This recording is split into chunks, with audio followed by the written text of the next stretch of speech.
So with Yusuf Awaken, we're here next to the Great Pyramid, and this is where we find obvious examples of very sophisticated ancient technology. Because here, if you look really carefully, you see these vertical lines going down along the stone.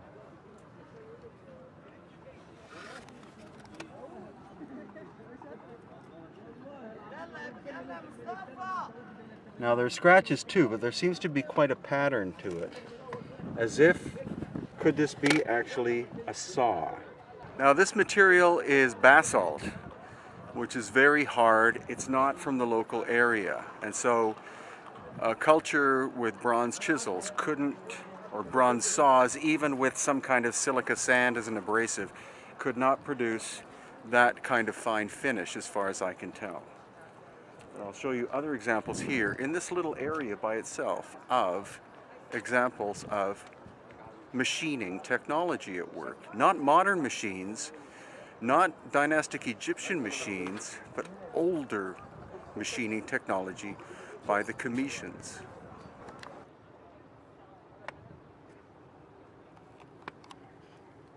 Now that, for example, you can see that's the end of where there was a saw cut of some kind, and this piece broke off.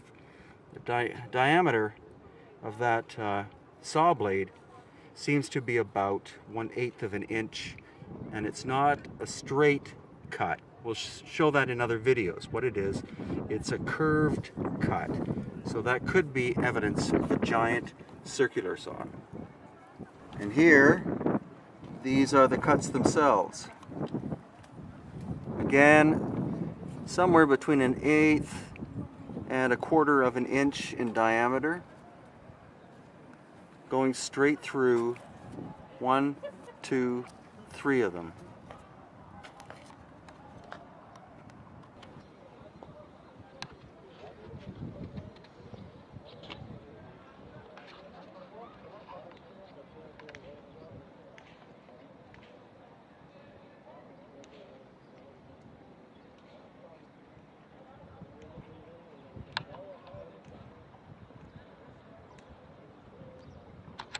Through the unfinished pieces special.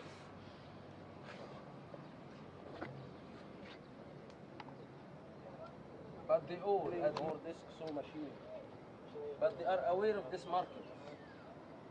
They're aware of this market. It's not new to them. But they just like to ignore it. So everything else will fit with the story that they created.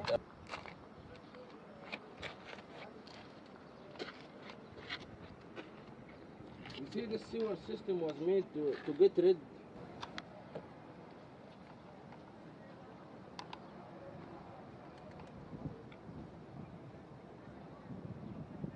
And this is the base of the Great Pyramid. And what you see is here, the bottom level here, how the bottom level fits in with the bedrock. It's a mortar-free construction. They flattened the plateau in order to build the pyramid on top of it.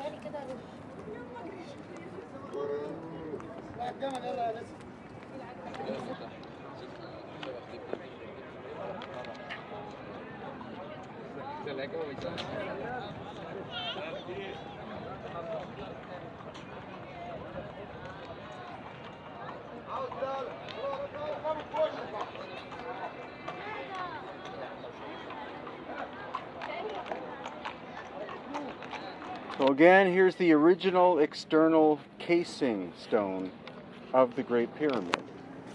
And look how tight the fit of that stone is.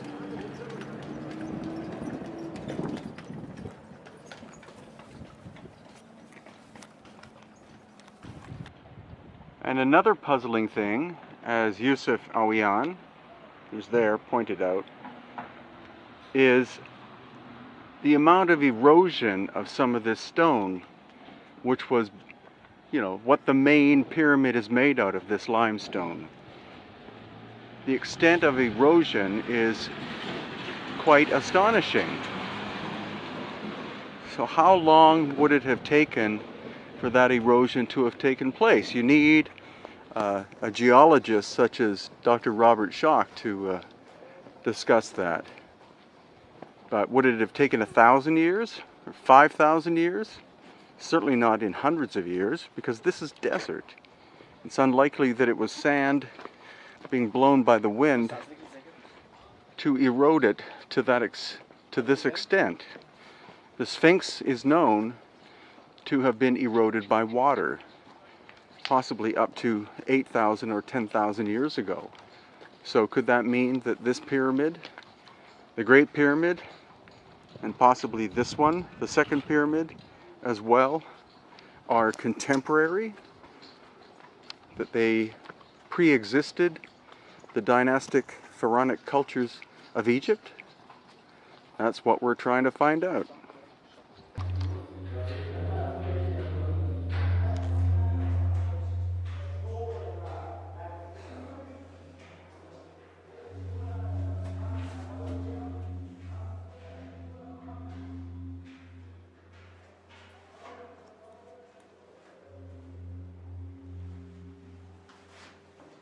The most powerful resonance.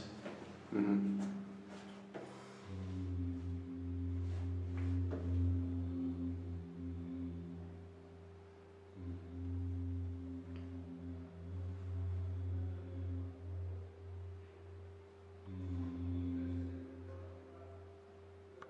What most people also don't realize is the fact that on the Giza Plateau, you have the Great Pyramid and the Second Pyramid, and of course the smaller Third Pyramid. But off on this side, which is the east side, you have all of these little baby ones like this kind of size.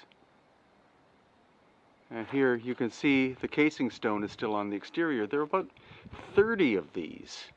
The casing stone is original, and also there are these shafts that go down. I can see the bottom. It's at least 30 or 40 feet, filled with sand, and then there's a chamber going off to the left.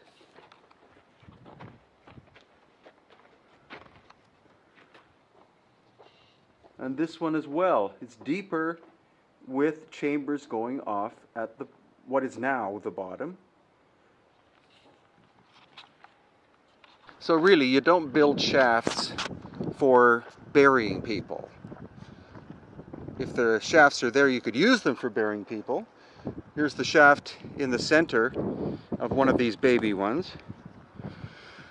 But it makes more sense that the shaft system, the tunnel system, was part of a giant water network that literally ran and still runs under the Giza Plateau. They in fact have massive pumps right near the front entrance of the Giza Plateau, and they're constantly pumping water out of it to this very day. That's another shaft.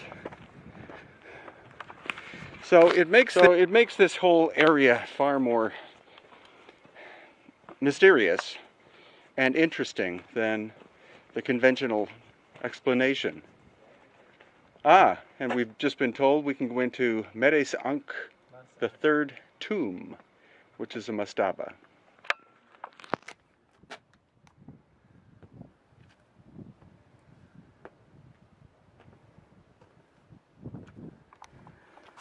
Okay, so it's a tomb now, but the question is, was it constructed as a tomb? Or was it constructed as part of the water system? And then later, when this Giza system no longer functioned, that then it was turned into a tomb.